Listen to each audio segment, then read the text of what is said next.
લખપત તાલુકાના અકરી ગામે આવેલી જીએમડીસીની જૂની લિગ્નાઇટ ખાણમાં ખુલ્લામાં પડેલા લિગ્નાઇટમાં અવારનવાર આગ લાગવાની ઘટનાઓથી સમગ્ર વિસ્તાર ગંભીર પ્રદૂષણની ચપેટમાં આવી ગયો છે।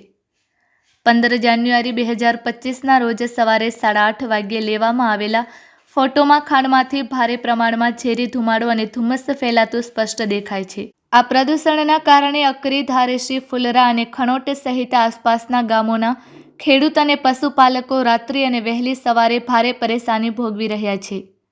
ઝેરી ધુમાડાના કારણે શ્વાસની તકલીફ, આંખોમાં બળતરા અને માથાના દુખાવાની ફરિયાદો વધી રહી છે।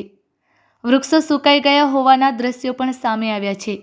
ખાસ કરીને વહેલી સવારે ફુલરા ધારેશી હાઈવે પર ધુમ્મસ છવાઈ જતા દ્રશ્યતા ઘટે છે, જેના કારણે વાહન ચાલકો માટે અકસ્માતનો ગંભીર ખતરો ઊભો થયો છે। ગ્રામજનોએ આક્ષેપ કર્યો છે કે જીએમડીસી દ્વારા ફક્ત કાગળ પર કામગીરી દર્શાવવામાં આવે છે, પરંતુ વાસ્તવિક મેદાની નિરીક્ષણ થતું નથી। ખાણ વિસ્તાર ખુલ્લો છે, કોઈ બાઉન્ડ્રી કે સુરક્ષા વ્યવસ્થા નથી।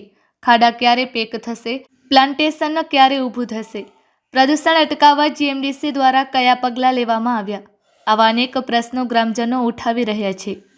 ગ્રામજનોએ કચ્છ કલેક્ટર, મામલતદાર, પ્રદૂષણ નિયંત્રણ બોર્ડ તથા આરોગ્ય વિભાગને તાત્કાલિક સ્થળ પર આવી નિરીક્ષણ કરી જીએમડીસી સામે કડક કાર્યવાહી કરવાની અને જવાબદાર અધિકારીઓને મીડિયા સમક્ષ સ્પષ્ટતા કરવા માંગ કરી છે। રિપોર્ટ બાય આમદ જત, ખાણોટ, તાલુકો લખપત।